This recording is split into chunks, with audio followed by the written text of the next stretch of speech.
They tried to break her, but the whole world saw the truth. Before this story begins, let me ask you, have you ever seen injustice so clear, so raw, that it leaves you speechless? That's what you're about to hear. But before we start, make sure to hit that subscribe button right now. Because these stories, the untold struggles, must be heard, and your support ensures they never get buried. It was a hot summer afternoon when Monica Hayes, a single black woman in her early 30s, carried the last box into her modest home on Willow Glen Drive. The neighborhood was quiet, filled with white-trimmed houses, freshly cut lawns, and neighbors who peeked through curtains but rarely waved. For Monica, this was supposed to be a new beginning. She had worked 2 jobs for years, saved every dollar, and finally bought a place she could call her own. But even as she unloaded the moving van, she felt it, the stares, the whispers, the weight of being seen as someone who didn't belong. That night, as Monica sat on her porch sipping sweet tea, a man in a navy blazer walked up. His posture screamed authority. "Evening," he said curtly. "I'm Gregory Stanton, president of the HOA. Just a friendly reminder, this community has rules. Lawn must be trimmed no higher than 3 inches. Trash bins hidden from sight. Curtains must match exterior aesthetics." Monica blinked. "I just moved in. I haven't even unpacked." Gregory smirked. "Just making sure you understand. We take violations seriously." He turned and left. Monica exhaled, muttering, "Welcome home." 2 days later, a letter arrived, $150 fine for improper lawn maintenance. Monica stared at her yard. The grass barely brushed her ankles. Furious, she marched to the HOA office. Inside, Gregory leaned back in his chair. "Mrs. Hayes, we can't play favorites. Rules are rules." "I just moved in," Monica snapped. "This is harassment." His grin widened. "If you can't afford to follow the rules, perhaps this community isn't right for you." The word stung. Monica stormed out, unaware that this was just the beginning.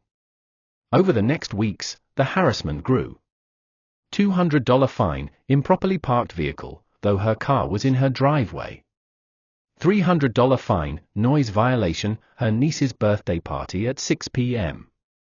$100 fine, unauthorized decoration, a small potted plant by her door. Neighbors watched but said nothing. Monica felt isolated, her savings draining. One night, she heard banging outside.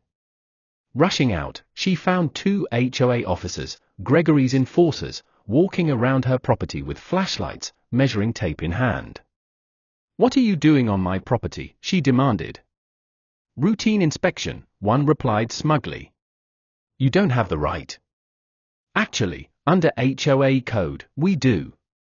They shoved past her, brushing her shoulder. Monica's hands shook. Something wasn't right. At the next HOA meeting, Monica showed up, head high. She raised her voice. "This is harassment. I've paid every fine. I've kept my property immaculate. What is this really about?" Gregory stood at the podium, smiling coldly. "Order, order. Mrs. Hayes, if you continue disrupting meetings, we will move to foreclose on your property." The room gasped. Monica's eyes burned.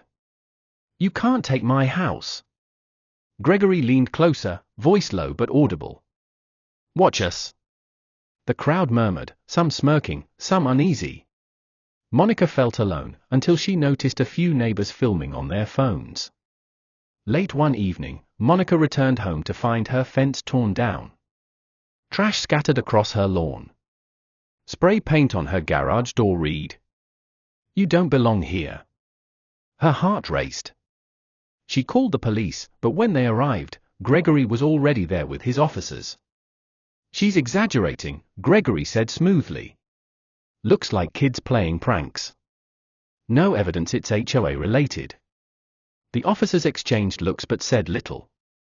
Monica's faith in the system cracked. That night, she wept in silence, her walls echoing with loneliness. 2 weeks later, Monica came home early from work.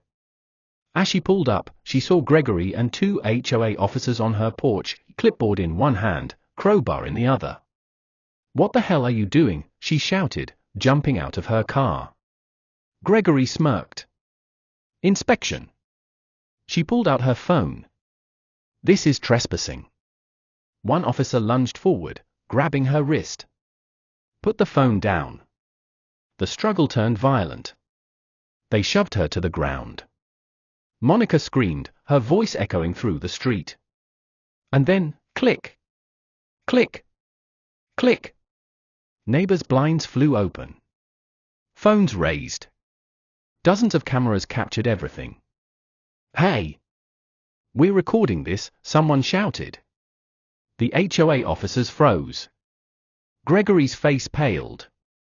Within hours, the video spread across social media. Millions watched as a black woman was attacked by HOA officers outside her own home. Outrage exploded. News crews arrived. Protesters gathered outside Willow Glen. Gregory tried damage control, claiming Monica had been aggressive and non-compliant. But the video showed the truth: Monica was the victim. For the first time, neighbors knocked on her door, not with complaints, but with food, flowers, and words of support. "You're not alone anymore," one whispered. The HOA filed charges, accusing Monica of interfering with official duties. But Monica countersued for harassment, assault, and violation of homeowner rights. In court, Gregory strutted to the stand. She was hostile. "We acted within HOA authority." Monica rose slowly, holding up her phone. The courtroom projector lit up with the viral video. Gasps filled the room as Gregory and his officers were seen shoving her, threatening her, trespassing. The judge's face hardened. "This is clear abuse of power. Mrs. Hayes, the court recognizes your case." Gregory's smile collapsed.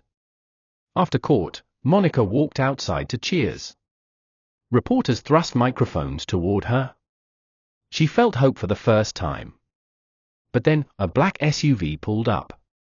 A tinted window rolled down. A man in a dark suit leaned out, his voice cold. "You've embarrassed powerful people, Ms. Hayes.